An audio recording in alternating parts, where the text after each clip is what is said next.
Adventures of Sherlock Holmes, starring Basil Rathbone and Nigel Bruce.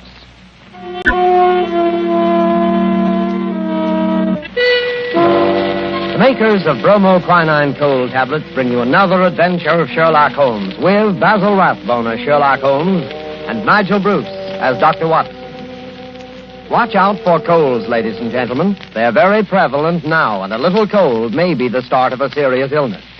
What you want to do at the first sign of a cold is take famous bromoquinine tablets.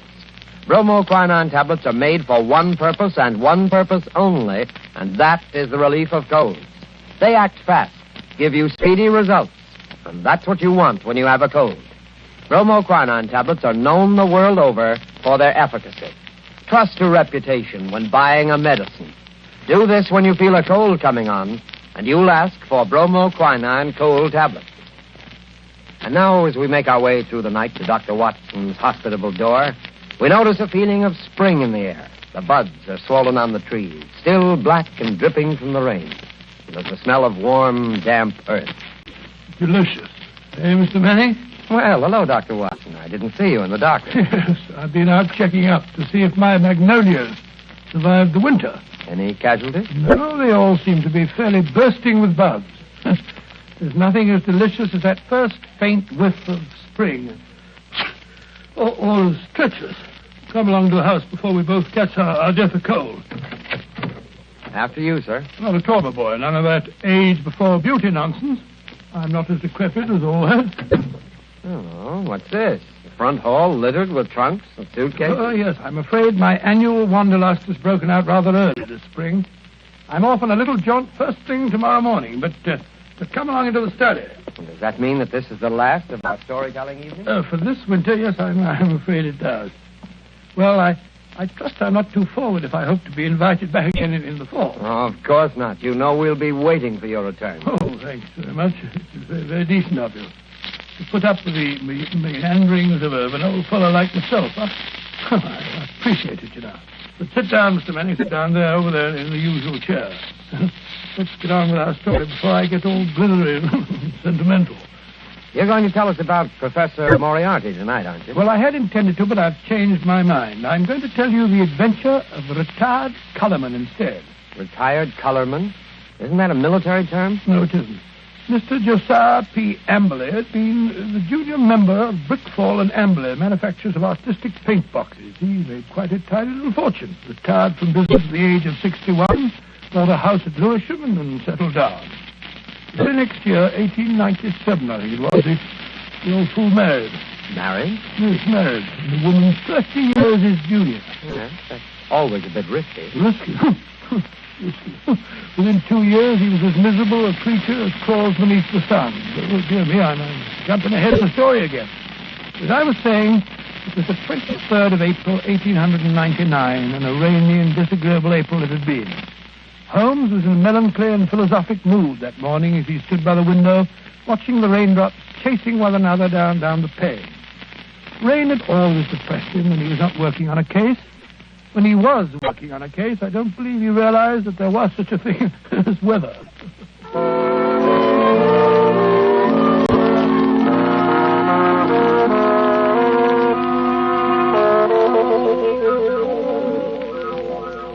Look at that beastly rain. Hasn't stopped for 3 days. Might as well be another flood. Though heaven only knows what transgressions could have brought it on.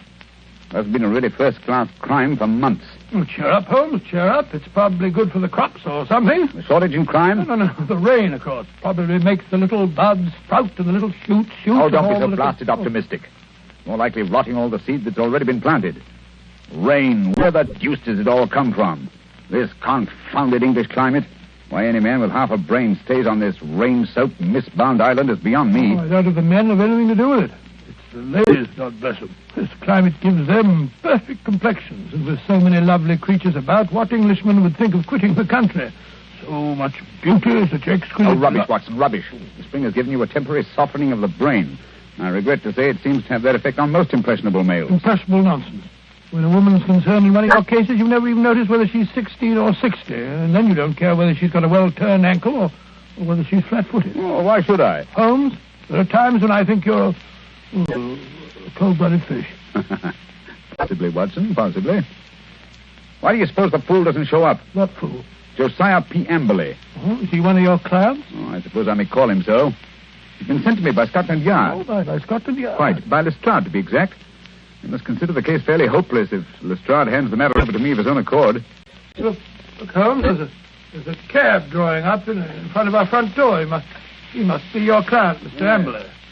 Yeah. Strange-looking individual, eh, Watson? He's quite an old fellow. Looks literally bowed down with care. Ah, but no weakling. Look at those shoulders and that chest. The framework of a giant. He's arguing with the cab driver about the fare. Huh. Watches the pennies, eh? I must say I don't like his face.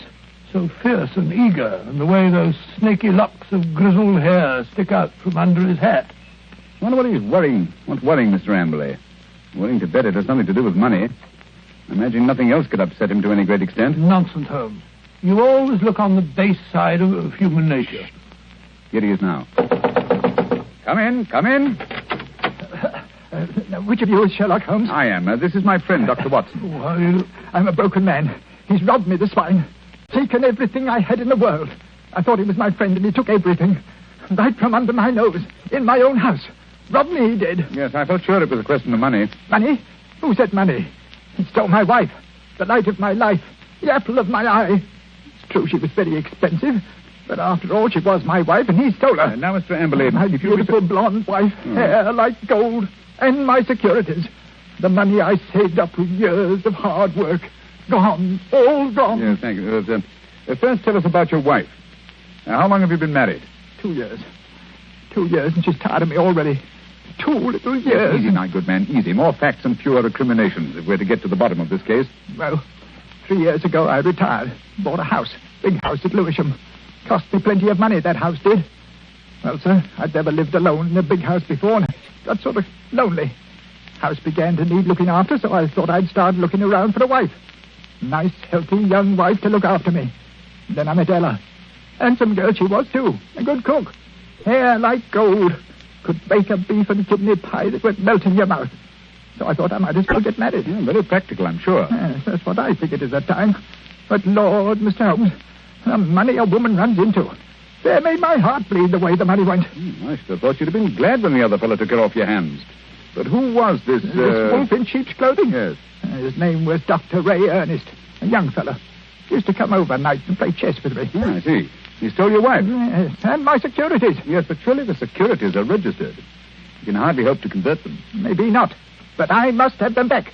And you've got to find those securities for me, Mr. Holmes. You've got to find them. And your wife, of course? Well, of course, wherever she is, they are. Ah, quite. On the other hand, Mr. Amberley, I confess I don't see that I can be of much service. It's a routine matter, and I'm sure that Scotland Yard would be only too glad... They haven't found a thing, not a single security. Very well.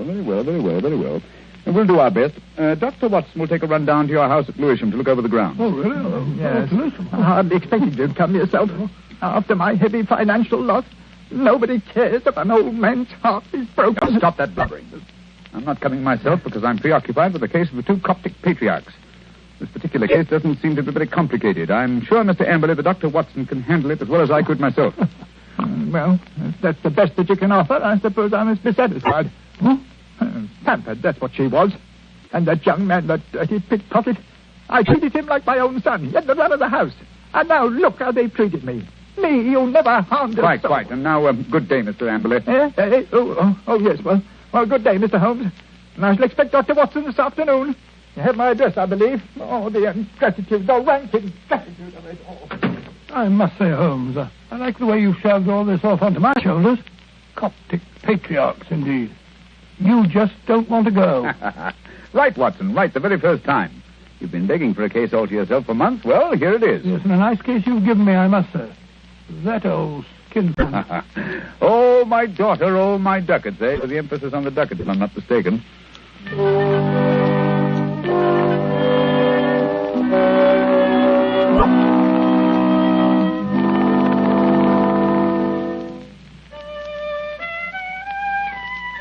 Oh, confound that passage. There. Ah, that's better. That's dash good. Hello. Steps on the stairs. Watson, if I'm not mistaken, and in a triumphant mood. Hello, Holmes. Well, I'm back. Hail the conquering hero. A successful afternoon, I take it, with the light of victory in your eye. Well, I did manage to dig up a clue or so. Good. How about Mr. Amberley's place of residence? What's it like? Well, he calls it the Haven. Oh, charming. Yes, isn't it? I think the place would interest you, Holmes. You know that particular quarter, the monotonous brick streets, the weary suburban highways. Well, right in the middle of them lies this beautiful old home, surrounded by a high sun-baked wall, mottled with lichens and topped with moss, the sort of wall... You may omit the poetry, Watson. I note that it was a high brick wall. What? I should have guessed it was the Haven, even if I hadn't asked the lounger who was smoking outside in the street. A lounger? Yes, a tall, dark, heavily moustached man with a curious look in his eye. With great tinted glasses and a Masonic type in? Good heavens. How'd you know? Oh, a fool. A child of 10 could have seen through that. I must say, Holmes, I don't see. Never mind. Continue with your story, Watson. Well, I'd hardly entered the gateway before I saw Mr. Amberley coming down the drive to meet me. He began at once, pouring out his grievances. We walked back to the house together. And, Well, once inside the wall, I must say, I've never seen a place worse kept. Garden lined to weeds and in a dreadful neglect. The house, too, was slatternly to the last degree. It just goes to show what happens to a place when there's no womanly hand about to keep it in order. Yes, but, Mrs. Amberley's only been missing a few days. Hardly time for so much disintegration to take place. Must have set in before she left. Oh, possibly. At any rate, Mr. Amberley seemed to be ashamed of it. He was doing his best to remedy it, though I must admit that his efforts looked a trifle ineffectual.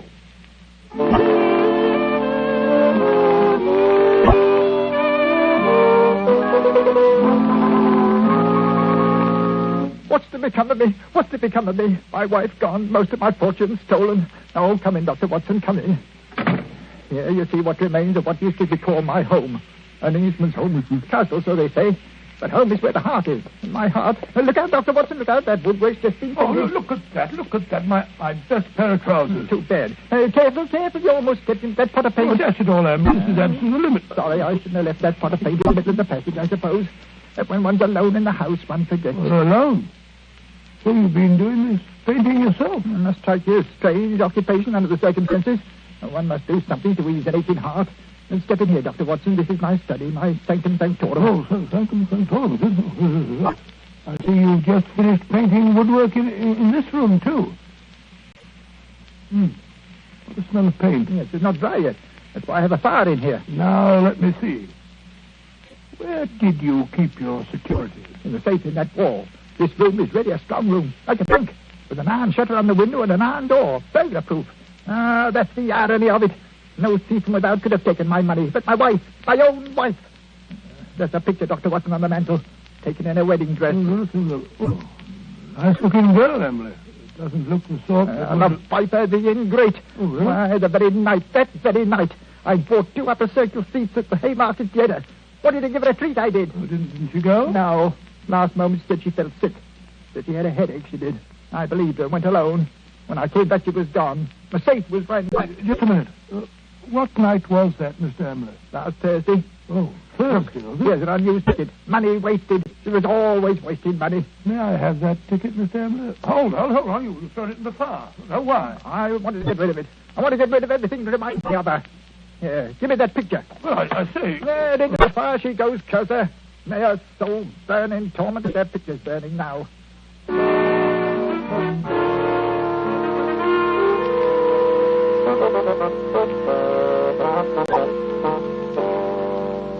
Unpleasant fellow, eh, Watson? This case begins to look more somber than I suspected. If you could only have brought me that ticket, Watson. Oh, I did my best, Holmes. I may not have the ticket itself, but I did notice the number of the seat. Oh, bravo, Watson. How did you happen to remember it? Well, as a matter of fact, it was my place in form at school, 31. See from the bottom. And so it stuck in my head. Splendid, old fellow. Then Amberley's seat must have been 30 or 32. Hear me now. Who can that be? Well, whoever it is, he's dashed impatient. Oh, yes. Here he comes up the stairs, fairly running. Come in. Well, bless my soul if it isn't our old friend, our good friend, Mr. Amberley. What's up? A telegram, Mr. Holmes. I can't make anything of it. Here, see for yourself. Uh-huh. Come at once without fail. Yes. Can give you information as to your recent lost find Elman Yes, at the Elman. vicarage. Ah, dispatched at 2:10 from Little Purlington. Little Purlington in Essex, I believe, not far from Frinton. You will start at once, of course. Watson, look up the train. It's probably a hoax. What could anyone in Little Purlington But it's know from a about? very responsible person. Where's my Crockford? Yes, here it is. We'll look up this minister of the gospel. Elman. Here it is. Yeah, J.C. Elman, M.A., living of Mossmore, Little Purlington. Yes, but I still don't think... Surely, that- Mr. Amberley, you want to find your wife and your lost security. Of course, but it's a waste of time and money. Here we are. Here's a train from Liverpool Street at 5:20. Yes, just have time. Mr. Amberley, you go downstairs and hail a cab. I'll help Dr. Watson throw a few things in the bag. You think I need Dr. Watson? Perhaps I'd better go alone. Oh, no. It may be a trap for all we know. I don't think I shall go. Mr. Amberley, it would make the worst possible impression on both the police and on myself if you refused to follow up so obvious a clue. We should feel that you are not in earnest about this investigation. Very well, I'll go. Perhaps you'd better go with him, Holmes. What? Take your case, Watson. After the brilliant ways in which you've handled it? No. Go along, Mr. Amberley, or you'll miss your train. Very well, but the expenses... Here you are, Watson. Here's your bag. Look, it's packed. Yes, you never know when you may be called off on a case like this. I packed it for you. Holmes, I do think that... Quite. Now, whatever you do, see that he really does go to Little Purlington. Yes, I don't think that he's Again, quite. Should he break away and try to return, get to the nearest telegraph station and send me the single word bolted. I will arrange to have it reach me wherever I am. What? You have something to look into at this end, then? I have, Watson. This case is beginning to take on a rather curious and sinister aspect. Above all, old man, take good care of yourself. And Mr. Amberley.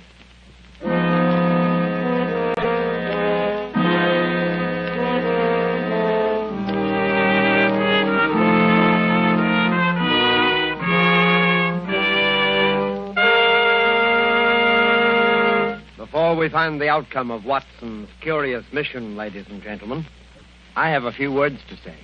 Here's what you want to do when you feel a cold coming on. Here's what you want to do at the very first sign of a cold. Take famous bromoquinine cold tablets. Bromoquinine tablets don't fool. No, sir, they get right after a cold symptom. They get right after a cold's misery. They relieve the headache and other pains that go with a cold. They relieve that stuffiness and feeling of depression that accompanies a cold. They help reduce the fever that goes with a cold. Bromoquinine tablets are fast and decisive in their action. First, because they're made especially for the relief of the common cold. And secondly, because they act internally. You can take lots of things for the relief of a cold, but nothing more reputable and reliable than famous bromoquinine tablets. Get them at any drugstore at the first symptom of a cold. Ask for bromo, B-R-O-M-O, quinine, Q-U-I-N-I-N-E, bromoquinine cold tablets.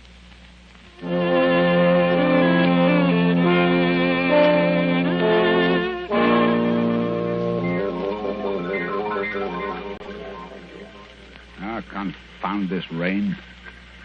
Everything's as dark as a black hole of Calcutta. The haven. Shitty little haven this is. I can find a window unlatched. Not much chance on the first floor. The old boy's 2 quarters. Ooh. Second-story window, perhaps. Now, if I can manage to scale this porch pillar. Ah, this confounded rain. Just slippery as a greased pole. Come on. Hey, there we are. Yeah. Here's the window that's unlatched. Easy. Now. 1 foot over the sill. Now Up with your hands. Up with them, I tell you. Thought I wouldn't see you prowling round down below, eh? Well, I've caught you red-handed.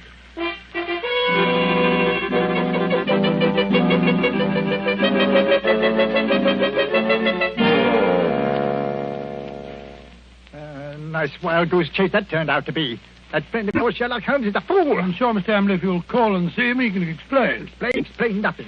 That vicar had never seen that telegram before. The way he treated us. You might have thought we were suspicious characters. Then missing the last train and having to sit up all night at a confounded station with the rain dripping through the roof. Well, we could have gone to an hotel. Gone to an hotel? That costs money. Gone to an hotel, indeed. Well, here's your house, Mr. Amberley. I think I'll go along home now and get some breakfast. You will not. I'm going to come into the house and see if everything's all... I look up there. The window over the porch. It's open. Perhaps you left it like that yourself. Rubbish. I tell you, I don't like the looks of this. Where's my key? Here it is.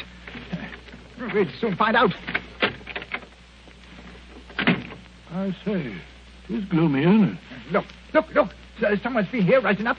Footprints on the fresh paint. I'll find him if I have to tear the place apart. No need for that, Mr. Amberley. We're here waiting for you in the study. Holmes! Good heavens, what a start you gave. How did you get in here? Dived in through an upstairs window. That's burglary, young man. Yes. Burglary has always been an alternate profession, and I cared to adopt it. I'll admit I was glad I hadn't when I walked into Inspector Lestrade's gun last night. He thought I was a burglar, too. But come, we're keeping him waiting. He's in the library. Here they are, Lestrade. I told you we could expect them back before 10. No, but look here, that's not Lestrade. That's the man I saw loitering in front of the gate yesterday afternoon.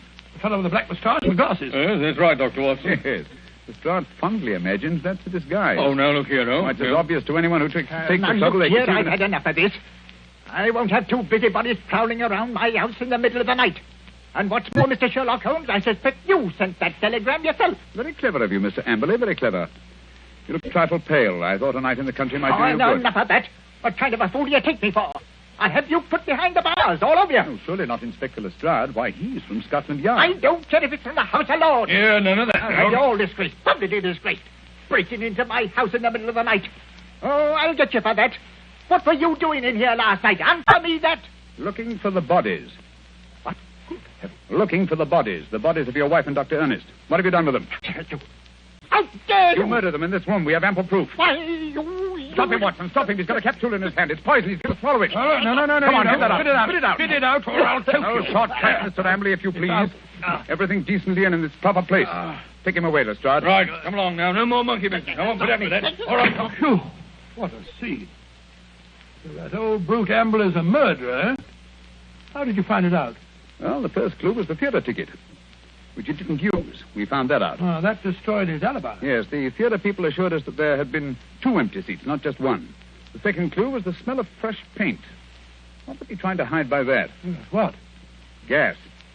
He asphyxiated his wife and Dr. Ernst in this room, Good heavens. his strong room, which was as near airtight as anything could humanly possibly Yes, be. but how?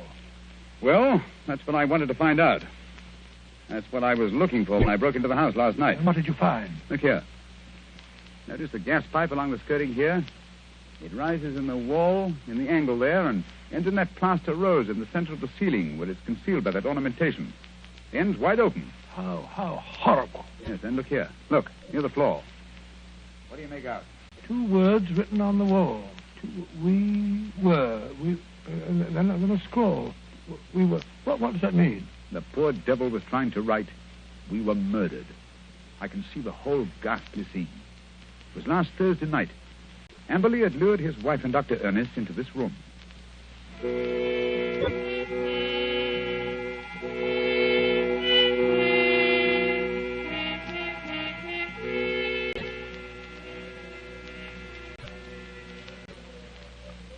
Oh, listen to that wind. I wish it would stop.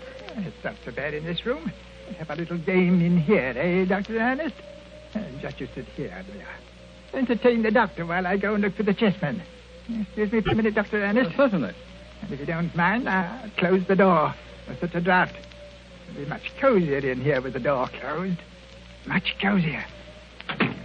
If that wind only wouldn't howl. I feel so depressed. Is there something terrible we're going to happen? Oh, nonsense, my dear Mrs. Amberley. This house is getting on your nerves. Is it any wonder? He gets worse and worse. Oh, Dr. Ernest, I'm so frightened. You must go away. What? Now, don't be alarmed, Mrs. Amberley. I've had your husband under observation for some time. I'm afraid he isn't quite normal. It isn't safe for you to stay here any longer. But, Dr. Ernest, don't you understand? I can't leave my husband. Heaven knows what would happen if I left him alone. We could get a nurse to take care of him. You can't stay here with him. What was that? Josiah, he heard us. He was outside the door listening. Oh, Dr. Ernest, this is terrible. What can we do? Listen. You hear that? It's the gas. Someone's turned on the gas. I can smell it. Hurry. We've got to get out of here. What? The door's locked. He's locked the door. Amberley! Amberley, open the door! Quick, the window. No, that's locked, too. The iron shutters. Amberley, let us out! You realize what this means? He's going to kill us. He must have gone mad, I'm afraid. Yes, it's what I was afraid of. He's a maniac. A homicidal maniac. Oh, this is horrible. We're trapped. What a fool I was. What can we do? I feel so faint. I can hardly breathe. Here. Lie down on the floor. The air's better down here. It's no use. I can't stay awake. I don't mind anymore. I'm quite all right. Really. Mrs. Amberley. Mrs. Amberley. Don't give up. I feel faint, too. I must warn people. It's dangerous. I can't think. God, I can't breathe. I can't think.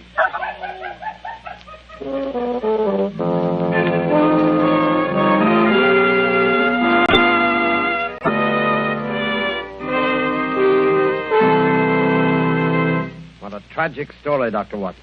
Was Mr. Amberley insane? They decided he was. He ended his days in an asylum. Did they ever find the bodies? Yes, at the bottom of an old well, the opening of which had been cleverly concealed by a dog catcher. I see. And now I'm afraid it's time to say goodbye. Well, not goodbye, Dr. Watson. Au revoir. Oh, just as you say, Mr. Manning. Anyway, in conclusion, I want to thank you and our radio audiences who so patiently listened to the reminiscences of a sentimental old fellow. And I want to wish you all, old and young, an extremely happy summer. Thank you, Dr. Watson. Ladies and gentlemen, in just a moment, Basil Rathbone would like to say a few words to you. But first, may I give you a word of advice? Remember the danger of the so-called common cold. Remember the sickness it can cause and the bills it can cost. Act promptly, decisively, at the first sign of a cold. Take famous bromoquinine tablets. Bromoquinine tablets have a reputation. Their fame extends to all quarters of the globe. Their merit is an assured fact. Reliability is the one thing you want in any medicine, especially a medicine for the relief of cold. Don't wait. Don't procrastinate when you feel a cold coming on. Go right to your druggist and get a box of bromoquinine tablets. The small cost may save you a lot in grief and expense. Ask clearly for bromoquinine cold tablets. And now, here's Basil Rathbone. Ladies and gentlemen, to me, Sherlock Holmes has always been one of the greatest characters ever created. Tonight, as our present series ends, I'd like to thank our sponsor, the makers of bromoquinine, for giving me the opportunity of playing Holmes on the air, especially with such an inspired Dr. Watson as Nigel Bruce. Oh, Basil, that's very... Please. Oh, sorry, what? Speaking for myself and Mr. Bruce, may I express our gratitude to our radio audience for the many letters of interest and encouragement that we received. And finally, a word of appreciation to all the performers and others concerned with this program who have helped so immeasurably in making the Baker Street days live again. And now, until fall, it's time for me too to say au revoir and good luck.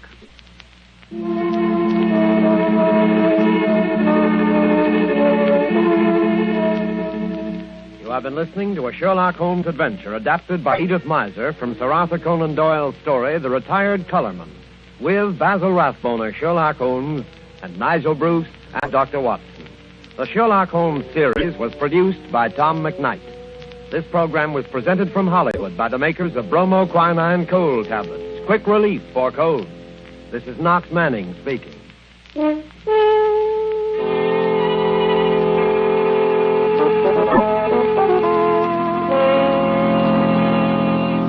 This is the National Broadcasting Company.